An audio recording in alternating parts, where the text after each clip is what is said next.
Shambani jana nilikutana na mlezi.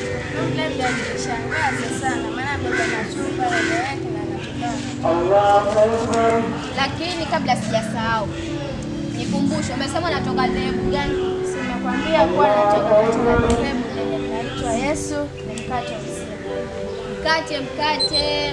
Kuna kifungu cha zungumzia kuhusu mkate. Je, unajua Lord's Prayer?